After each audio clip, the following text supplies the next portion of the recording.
ইসলামকে প্রতিষ্ঠিত করতে যায়, যে আমি আল্লাহর দ্বীনকে প্রতিষ্ঠিত করতে, যে কোরআনের বিধানকে প্রতিষ্ঠিত করতে, যে ময়দানে যে তুমি কাজ করবা, ময়দানে যে তুমি প্রচেষ্টা চালাবা, ময়দানে যে তুমি সংগ্রাম করবা, যেখানে ইসলামের দুশমনরা জমিন দখল করে নিয়ে যায়, দুনিয়ার সব দখল করে নিয়ে যায়, সেই সময় তোমার কাজ হলো তুমি ঘরে চুপ করে বসে থাকবে না।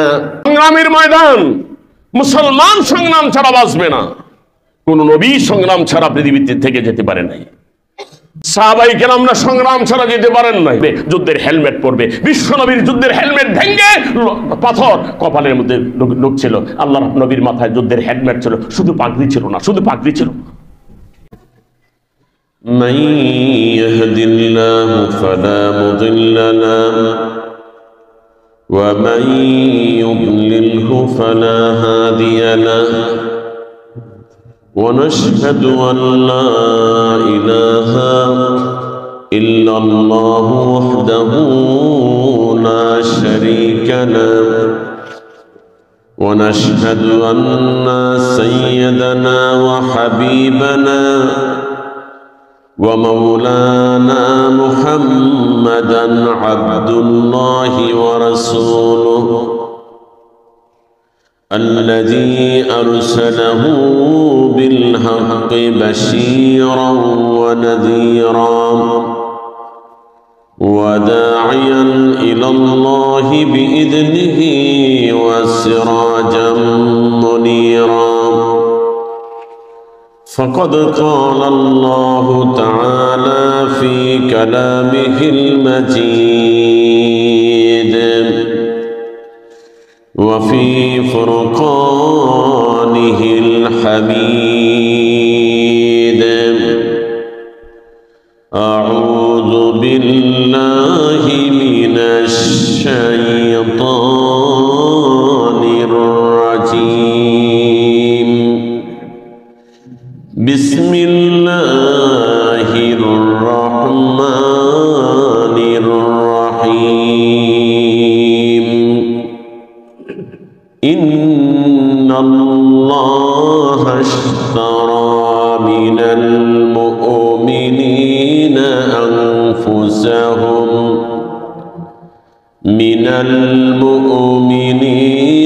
أنفسهم وأموالهم بأن لهم الجنة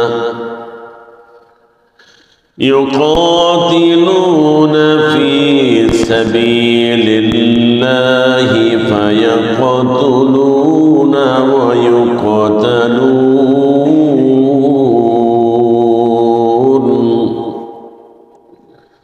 وعدا عليه حقا في التوراة والإنجيل والقرآن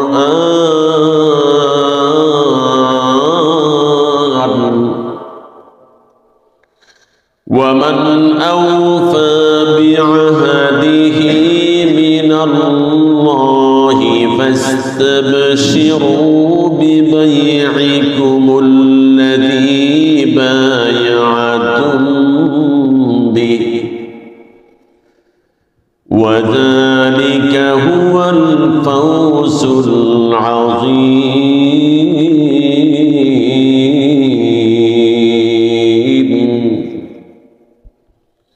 إن الله وملائكته يصلون على النبي يا أيها الذين آمنوا صلوا عليه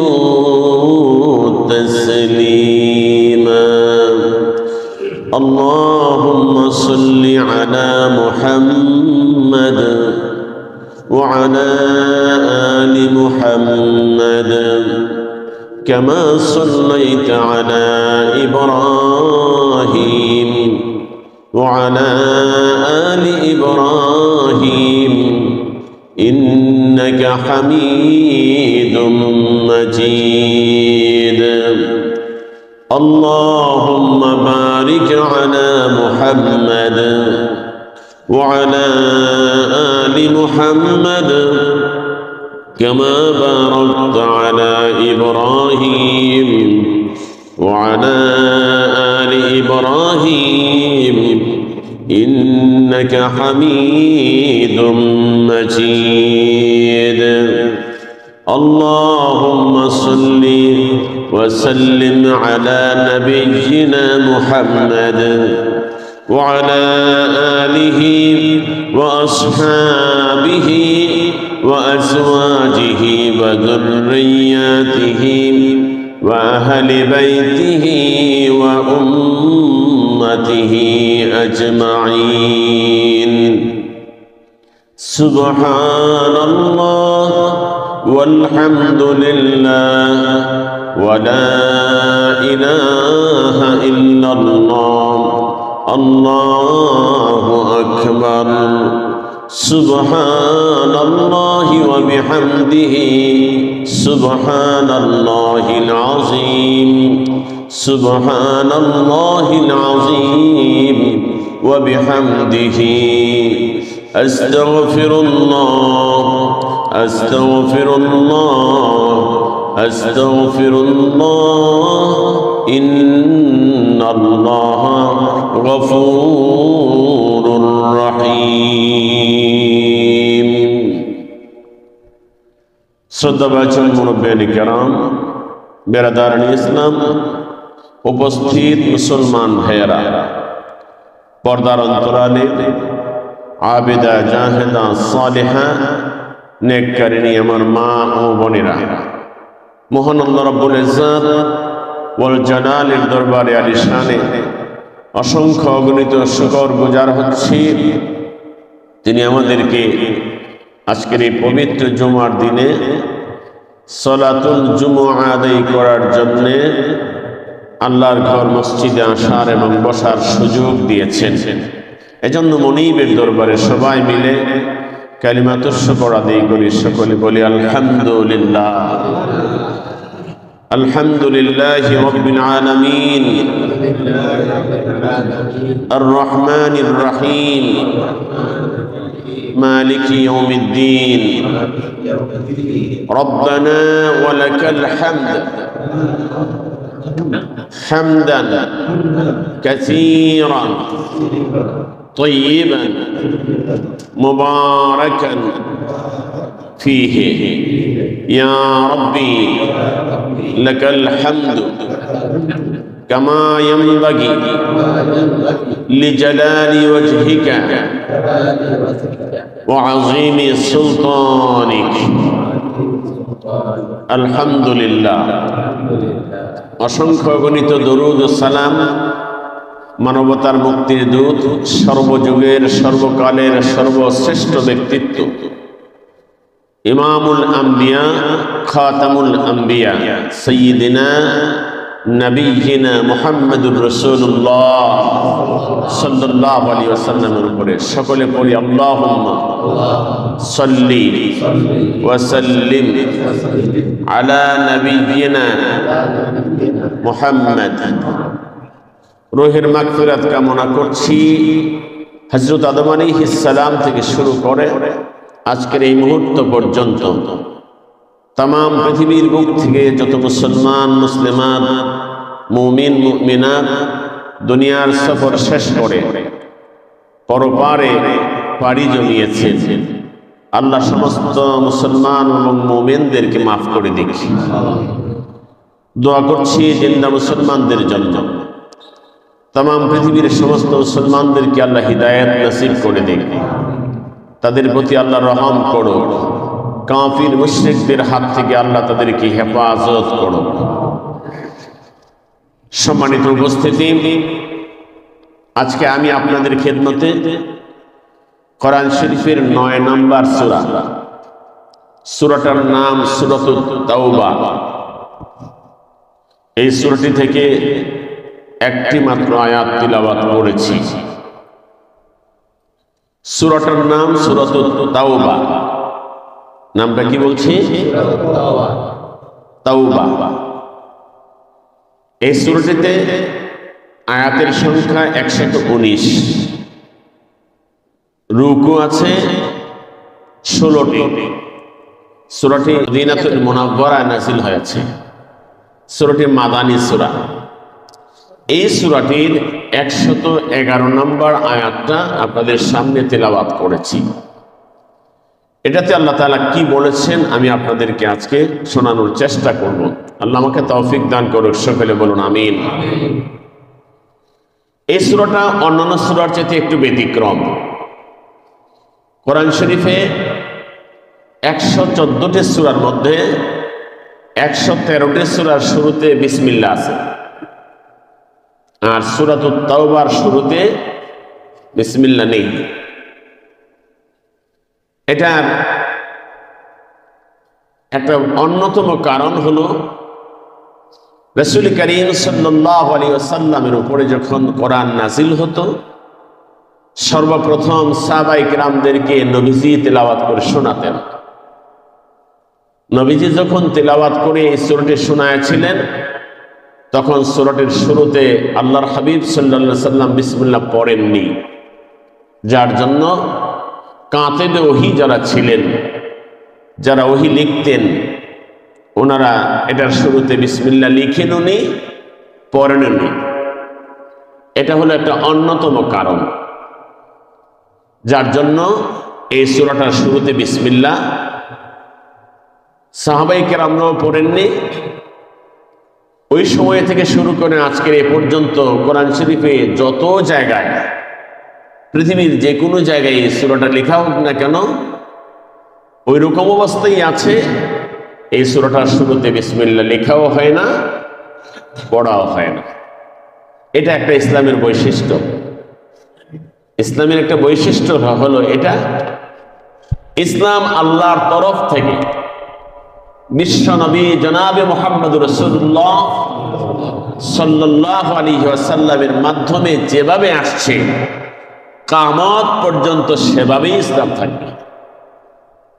এটা একটা ইসলামের বৈশিষ্ট্য। দুনিয়ার সবকিছুর পরিবর্তন হয়, কিন্তু ইসলামের কোনো পরিবর্তন এবং পরিবর্তন নেই। কোরআন এমন একটা কিতাব, যেই কিতাবের কোনো পরিবর্তন কেউ করতে পারেনি, কিয়ামত পর্যন্ত পারবেও। ইনজিলের পরিবর্তন হয়েছে, তাওরাতের পরিবর্তন হয়েছে, জাবুরের পরিবর্তন হয়েছে। পৃথিবীতে আজও ইনজিল আছে, বাইবেল যেটাকে বলা হয়, তাওরাত আছে। আপনি দেখুন, বাংলাদেশের বাইবেল, ভারতের বাইবেল, ইংল্যান্ডের বাইবেল, আমেরিকার বাইবেল মিলায় দেখেন, একটার সঙ্গে আরেকটার মিল নাই। তাওরাত কিতাব দেখেন, বাংলাদেশের তাওরাত, ভারতের তাওরাত, অন্যান্য যে কোনো দেশের একটা তাওরাত মিলান, দেখবেন মিল নেই।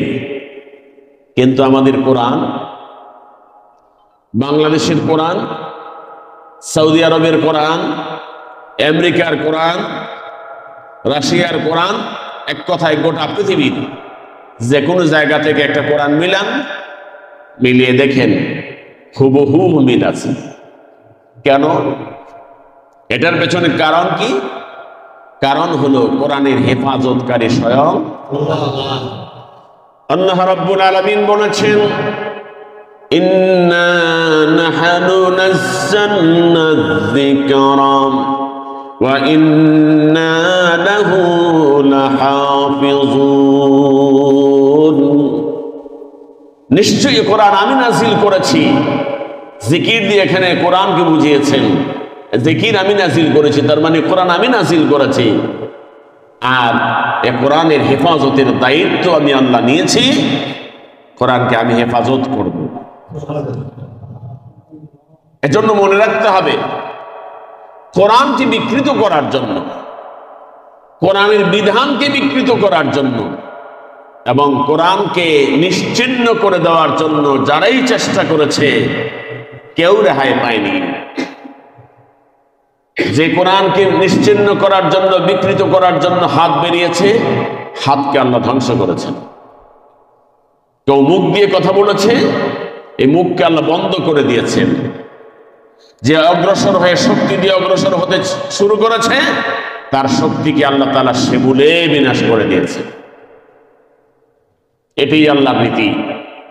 সুতরাং কোরআন আল্লাহ রাব্বুল আলামিন যেমন ভাবে নাজিল করেছেন,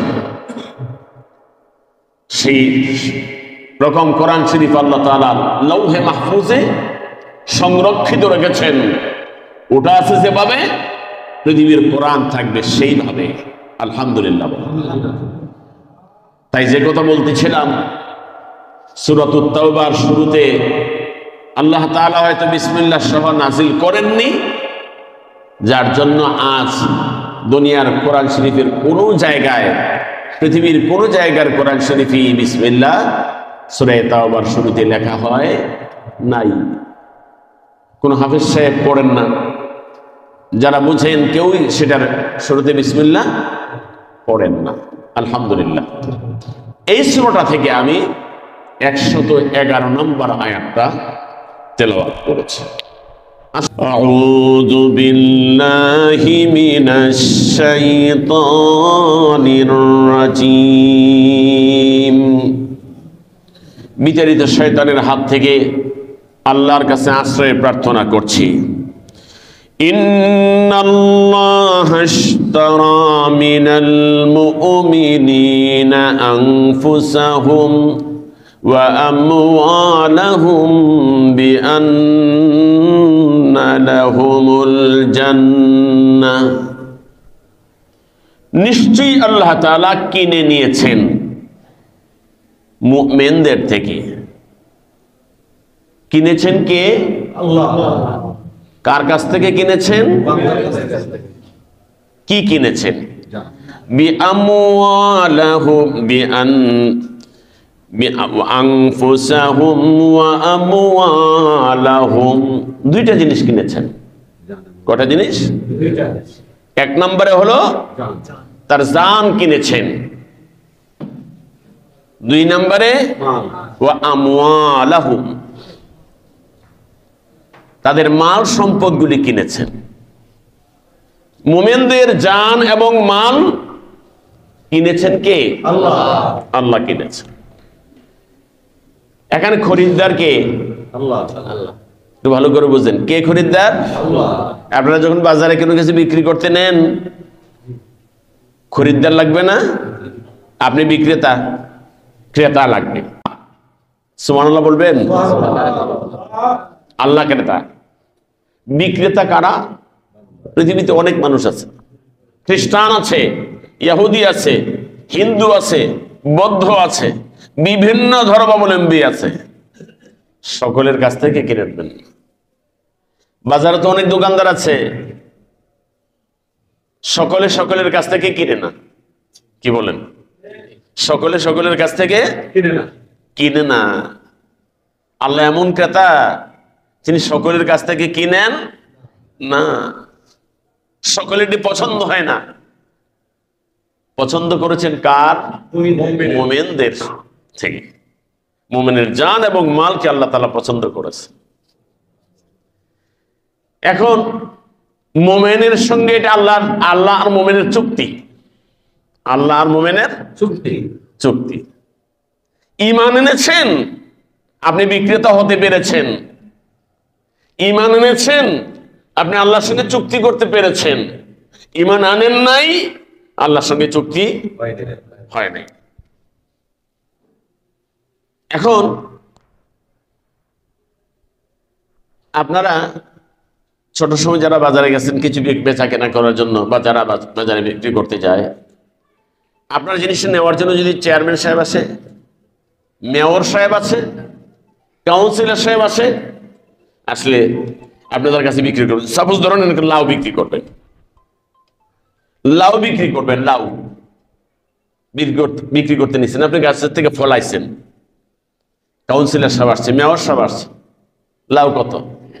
আপনিও কাউন্সিলর সাহেবরে চিনেন, কাউন্সিলর সাহেব আপনাকে চিনে। আপনি কি বলবেন? কাউন্সিলর সাহেব, মেয়র সাহেব, নেন নেন, আপনি নিয়ে যান। দাম কত?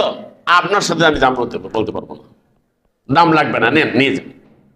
দাম বলেন, বলেন, দাম লাগবে না। কেন বলেছেন? আপনি জানেন আপনার জিনিসটা কাউন্সিলর কিনবে, আপনার জিনিসটা মেয়রে কিনবে, কম টাকা দিবে না, বেশি দিবে। কি বলেন? যদি আপনি চান, কত চান, যদি কম হয়ে যায়, এজন্য চাইবেন না, নেন নিয়ে যান। আল্লাহ রাব্বুল আলামিন আপনার মালের ক্রেতা, আপনার জানের ক্রেতা, আপনার জান আর মাল কেনার জন্য আল্লাহ আসছেন। আল্লাহ আপনার সঙ্গে সরাসরি কিনতে এসেছেন। যখন কিনতে আসলেন, আপনি কি দাম চাইবেন, কি বলবেন? আল্লাহ বলছেন, তোমার জানটা আর তোমার মালটা আমি কিনে নিলাম। এখন কি দিলে আপনি খুশি হবেন, কত দিলে আপনি খুশি হবেন, আপনি জানেন না, জানেন কে? আল্লাহ। স্বয়ং আল্লাহ রাব্বুল আলামিন জানেন কি দিলে আপনি খুশি হবেন। আপনি হয়তো বলতেন, আমাকে একটা সুন্দর বাড়ি দাও। আপনি হয়তো বলতেন, আমাকে সুন্দর একটা গাড়ি দাও। আপনি হয়তো বলতেন, আমাকে এত পরিমাণ টাকা দাও। বলেন তো আপনারা, গাড়ি পাইলেই কি চিরসুখী? বাড়ি পাইলেই কি চিরসুখী? একটা অনেক টাকা পাইলেই কি আপনি চিরসুখী? পৃথিবীর কোন জিনিস দিয়ে সুখী না। জানেন কে? আল্লাহ তাআলা নিজে জানেন। আল্লাহ নিজে জানেন আমার এই গোলাম কি পাইলে চিরসুখী হতে পারবে, কি পাইলে চির লাভবান হতে পারবে, মালিক জানেন। সুবহানাল্লাহ। এজন্য তিনি আপনাকে জিজ্ঞেস করেন না কি দিবেন, আপনাকে দাম কত জিজ্ঞেস করেন না, বরং আল্লাহ রাব্বুল আলামিন বলতেছেন, বান্দা তুমি জানো না তোমার জান আর মাল নেওয়ার পরে আমি তোমাকে কি দিলে তুমি চিরসুখী হতে পারবে, চির লাভবান হতে পারবে, এটা তুমি তো জানো না, আমি আল্লাহ জানি। সুতরাং আমি নিজেই তার মূল্য নির্ধারণ করে দিলাম। বিআন্না লাহুমুল জান্নাহ, এমন একটা জিনিস দেব তোমার, এটার জন্য এমন একটা মূল্য আমি নির্ধারণ করে দেব, যেটা দিয়ে তুমি আজীবন সুখী হয়ে যাবা, আর যেখানে চিরকাল চিরদিন থাকবা। এটা এমন জিনিস যেখান থেকে কোনোদিন আর তুমি বেরিয়ে আসবা না, আর যেটা কোনোদিন আর নিঃশেষ হবে না। আপনারা বিল্ডিং তোলেন, অনেক টাকা খরচ করে, কিছুদিন পরে ড্যামেজ হয়ে যায়, দেখছেন, নষ্ট হয়ে যায়। আমি কালকে দেখলাম আমার নিজের বাড়িতে, দেশের বাড়িতে বিল্ডিং এর অবস্থায় অনেক জায়গাতে ড্যামেজ হয়ে উঠতেছে আস্তে আস্তে। তাহলে বোঝা গেল এটা স্থায়িত্ব চিরদিন না, অনেক লম্বা না। জান্নাত কি ড্যামেজ হয়ে যাবে নাকি? জান্নাত ড্যামেজ হয়ে যাবে? আল্লাহ রাব্বুল আলামিন বলছেন, ও মুমিন, তোমাদের কাছ থেকে আমি আল্লাহ রাব্বুল আলামিন তোমাদের জান আর মালকে কিনে নিলাম। আমি হিন্দুদের থেকে কিনলাম না, বৌদ্ধ খ্রিস্টানদের থেকে কিনলাম না। তুমি তোমার জান দিবা, তোমার মাল দিবা, আমি আল্লাহ তোমাকে আমার পক্ষ থেকে চিরদিন থাকার জন্য চিরস্থায়ী জান্নাত উপহার দিয়ে দেব। এখানে চারটা জিনিস। এক নম্বরে ক্রেতা লাগবে, দুই নম্বরে বিক্রেতা লাগবে, তিন নম্বরে বস্তু লাগবে, চার নম্বরে এটার একটা মূল্য লাগবে। কয়টা জিনিস? চারটা জিনিস। হয়েছে চারটা জিনিস। ক্রেতাকে আল্লাহ, বিক্রেতাকে মুমিন, বস্তুটা কি? জান। বলেন বলেন বলেন, মুখস্থ করেন। জান মাল। মূল্যটা কি? আলহামদুলিল্লাহ। চারটা জিনিস দিয়ে ব্যবসা হলো, চারটা জিনিসের মাধ্যমে ব্যবসা হলো। আমি আপনাদের কাছে জানতে চাই, জান আর মাল আপনার যেগুলি কিনে নিলেন, এগুলির প্রকৃত মালিক কি আপনি ছিলেন? জানের মালিক কি আপনি? এটা কার দেওয়া? মাল যেগুলি আপনার থেকে কিনতেছেন, যে মালগুলি আল্লাহ কিনে নিচ্ছেন, এই মালগুলির মালিক কি আপনি ছিলেন? কোনো ব্যক্তি ছিল না। তাহলে জানের মালিকও আপনি না, মালের মালিকও আপনি না। দিছিলেন কে? যিনি কিনলেন, বলেন যিনি কিনলেন তিনি দিয়েছিলেন। তাহলে প্রকৃত মালিকটা কে? আওয়াজ করে বলেন, কে মালিক? যিনি আমাকে জান আর মাল দিয়েছিলেন তিনি আবার আমার কাছ থেকে কিনে নিচ্ছেন। আল্লাহু আকবার।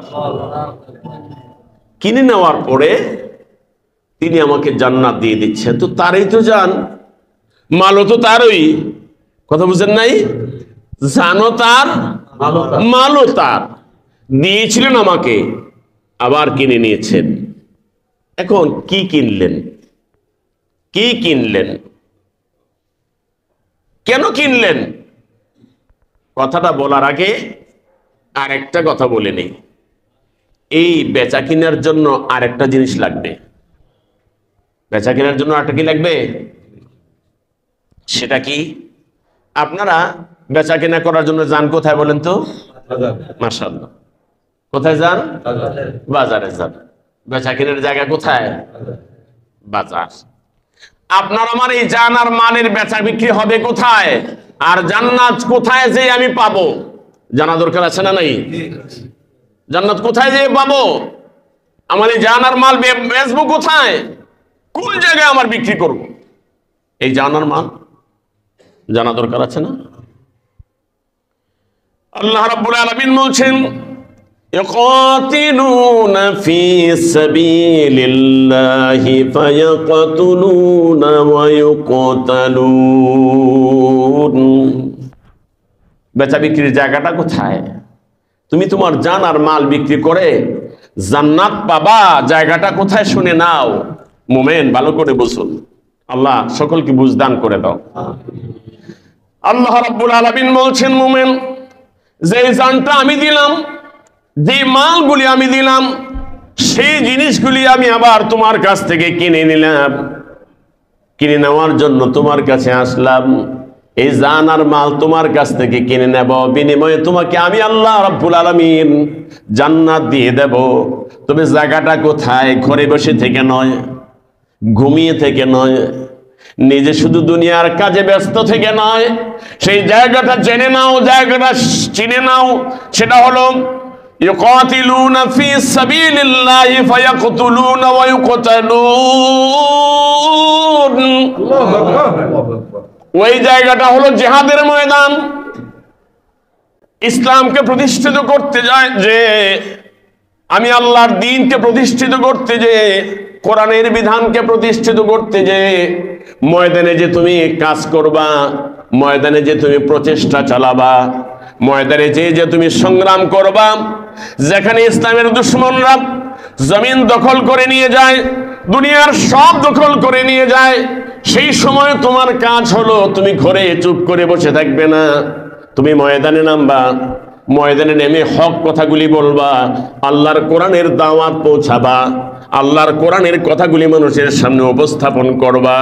করতে যেয়ে তোমার বাধা আসতে পারে, করতে গেলে তোমার বিপদ আসতে পারে, করতে গেলে তোমার হাতে হ্যান্ডকাপ লাগতে পারে, করতে গেলে তোমাকে জেলে যেতে হতে পারে, করতে গেলে তোমার উপরে গুলি পড়তে পারে, তুমি গুলিবিদ্ধ হয়ে মরেও যেতে পারো। কথা বলেন ঠিক কিনা? যদি এমন অবস্থা হয়, ইউকাতিলুনা ফি সাবিলিল্লাহ, তুমি আমি আল্লাহর কোরআনের বিধান কায়েম করবা। জান তো আমি নিয়েছি আমার জান দিয়া, মাল তো আমি নিয়েছি আমার মাল দিয়া। এখন বলেন জান আর মাল কার? আরেকবার বলেন কার? জানো আল্লাহর, মালও আল্লাহর। বিনিময়ে তো আমাকে দিয়ে ফেলেছে। কথা বলেন, দিয়ে ফেলেছে না? বাকি না নগদ? নগদই তো দিয়ে ফেলেছেন। তিনি তো ওয়াদা করেছেন, দিয়ে ফেলার জন্য ওয়াদা করেছেন। দুনিয়ার সকলের ওয়াদা খেলাফ হয়, আল্লাহর ওয়াদা কখনো খেলাফ হয় না। আল্লাহ রাব্বুল আলামিন বলছেন, আমি তোমাদেরকে দেওয়ার জন্য ওয়াদা করেছি, বিশ্বাস করো আমি আল্লাহ তোমাদেরকে জান এবং মালের বিনিময়ে জান্নাত দেওয়ার জন্য ওয়াদা করেছি। তুমি এখন ময়দানে নামো। আমার দুশমনেরা যখন আমার বিরুদ্ধে কথা বলে, কোরআনের দুশমনেরা যখন কোরআনের বিরুদ্ধে কথা বলে এবং কাজ করে, তোমার কাজ কি? তুমি ময়দানে নেমে আমার সত্য কথাগুলি বলতে যাবা, সত্যকে প্রতিষ্ঠিত করার জন্য তুমি ঘরে বসে থাকবে না, ময়দানে নামবা। ইউকাতিলুনা ফি সাবিলিল্লাহ, আল্লাহর পথে যে সংগ্রাম করবা, আল্লাহর পথে যে জিহাদ করবা, আল্লাহর জমিনে আল্লাহর দ্বীন কায়েমের চেষ্টা করবে, এটার নাম জিহাদ। বলেন এটার নাম কি? জিহাদ।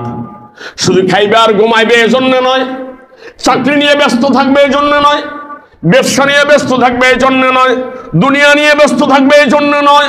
মোমেন শুধু দুনিয়া নিয়ে ব্যস্ত থাকবে না, মোমেন শুধু চাকরি নিয়ে ব্যস্ত থাকবে না, মোমেন শুধু কেবল ব্যবসা নিয়ে ব্যস্ত থাকবে না। মোমেনের আসল ব্যবসা আর একটা আছে, সেটা কি? ইয়া আইয়ুহাল্লাযীনা আমানু হাল আদুল্লুকুম আলা তিজারা তুনজিকুম মিন আযাবিন আলীম। আল্লাহ পাক সূরা সফের ভিতরে বলে দিয়েছেন, হে মুমিনরা, আমি কি তোমাদেরকে এমন একটা ব্যবসার কথা জানিয়ে দেব না, যেই ব্যবসাটা করলে পরে তোমরা যন্ত্রণাদায়ক আযাব থেকে, কঠিন আযাব থেকে বেঁচে যেতে পারবে। সে ব্যবসাটা কি? তুমিনুনা বিল্লাহি ওয়া রাসূলিহি, আল্লাহ এবং রাসূলের উপরে ঈমান আনবা। সেটা কি? আল্লাহ এবং রাসূলের উপরে ঈমান আনবা। দুই নম্বরের কাজটা কি? ওয়া তুজাহিদুনা ফি সাবিলিল্লাহি বিআমওয়ালিকুম ওয়া আনফুসিকুম, তোমরা তোমাদের জান এবং মাল দিয়ে আমি আল্লাহর জমিনে দ্বীন কায়েমের জন্য সংগ্রাম করে যাবা, চেষ্টা করে যাবা। এই ব্যবসাটা যদি করতে পারো, যালিকুম খায়রুল লাকুম ইন কুনতুম তা'লামুন। আল্লাহ বলছেন যদি এই ব্যবসাটা করতে পারো, ব্যবসাটা কি? আল্লাহ এবং রাসূলের উপর ঈমান রাখা, জান আর মাল দিয়ে আল্লাহর প্রতি সংগ্রাম করা। যদি এটা করতে পারো তাহলে এটাই তোমার জন্য কল্যাণ। তুমি বাড়িতে ঘুমিয়ে আছো, এটা তোমার জন্য কল্যাণ না। তুমি দুনিয়া নিয়ে ব্যস্ত আছো, এটা তোমার জন্য কল্যাণ না। দুনিয়ার চাকরি করে টাকা কামাই করছো আর খাইছো, এটা তোমার জন্য কল্যাণ না। তুমি দুনিয়ার ব্যবসা নিয়ে ব্যস্ত আছো, এটা তোমার জন্য কল্যাণ না। তুমি পরকালীন ব্যবসা করো, তোমার পরকাল আছে। দুনিয়াটা অস্থায়ী। কিছুদিন আগে বাচ্চা ছিলেন, এখন যুবক হয়েছেন, কেউ বা বৃদ্ধ হয়ে গেছেন, কথা বলেন ঠিক কিনা? কিন্তু দুনিয়া আপনাকে চিরদিন ধরে রাখবে না, দুনিয়ায় চিরদিন আপনি থাকতে পারবে না। জেনে রাখুন, এই দুনিয়া থেকে আপনি বিদায় হয়ে চলে যাওয়া লাগবে। ওয়াইলুল লিকুল্লি হুমাযাতিল লুমাযা আল্লাযী জামাআ মালান ওয়া আদ্দাদা ইয়াহসাবু আন্না মা'লাহু আখলাদা। আপনি কি মনে করছেন যে আপনার এই সম্পদ আছে, এই সম্পদগুলি আপনাকে চিরদিন ধরে রাখবে? আপনি চিরদিন থাকতে পারবেন না, আপনি চিরদিন থাকতে পারবেন না। আপনাকে চলে যেতেই হবে, ইচ্ছায় হোক আর অনিচ্ছায় হোক। সুতরাং ওই ব্যবসাটা করুন, দুনিয়ার ব্যবসাটাকে বেশি প্রাধান্য না দিয়ে মুমিন আখিরাতের ব্যবসাকে বেশি প্রাধান্য দিবে। এটাই মুমিনের খাসলত, এটাই মুমিনের খাসলত।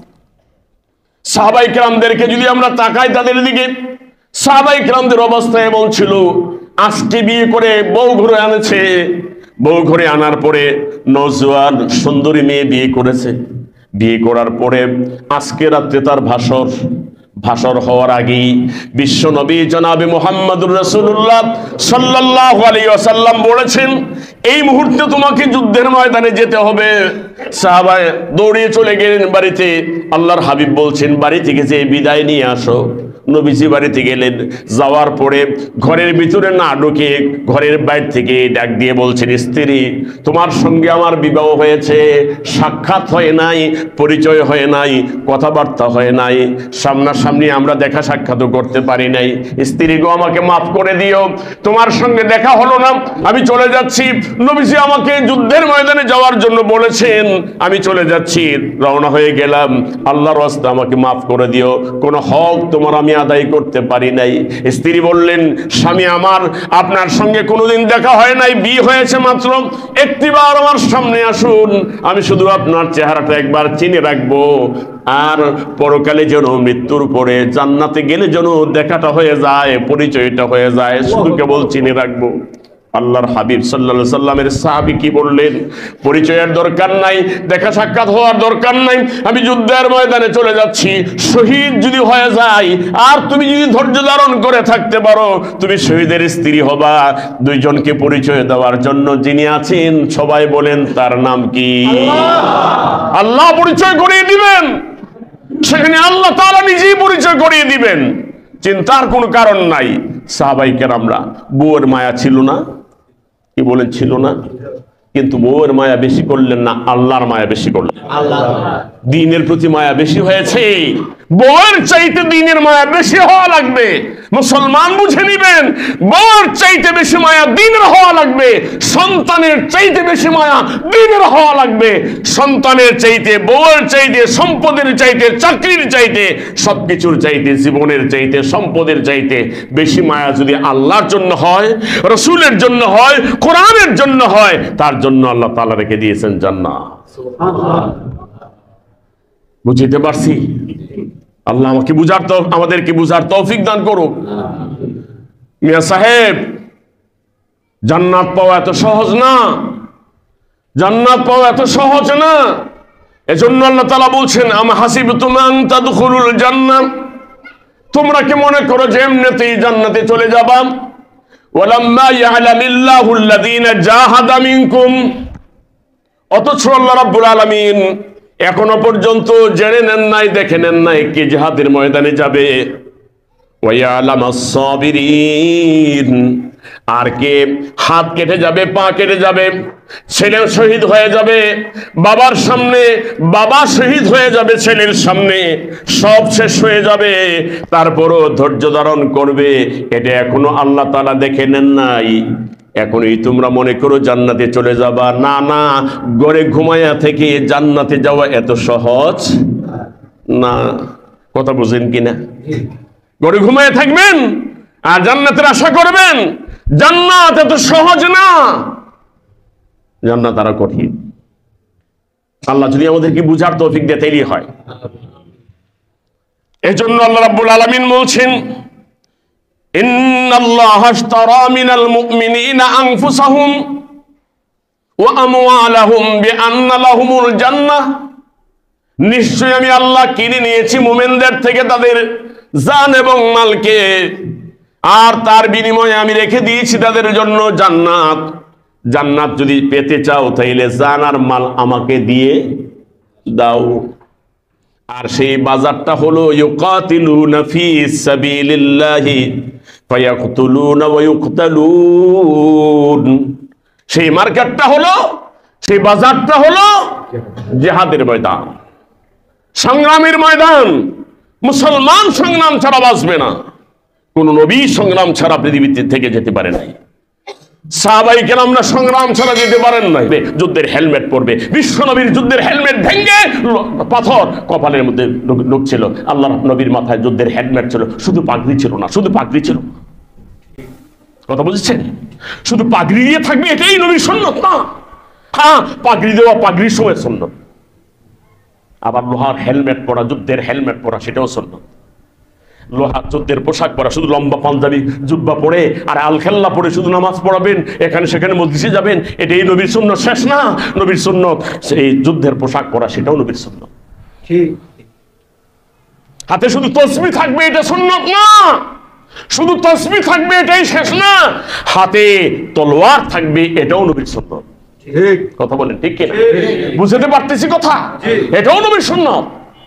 শুধু কোরআন তিলাওয়াত করবেন এটাই সুন্নাত না, তিলাওয়াত করবেন এই কোরআনের বিধান কায়েমের জন্য ময়দানে নামবেন, এটাও সুন্নাত। আল্লাহ কবুল করুক, আমাদের সকলকে বুঝার তৌফিক দান করুন। আমার তৌফিক ইল্লা বিল্লাহ, আলাইহি তাওয়াক্কালতু ওয়া ইলাইহি উনীব।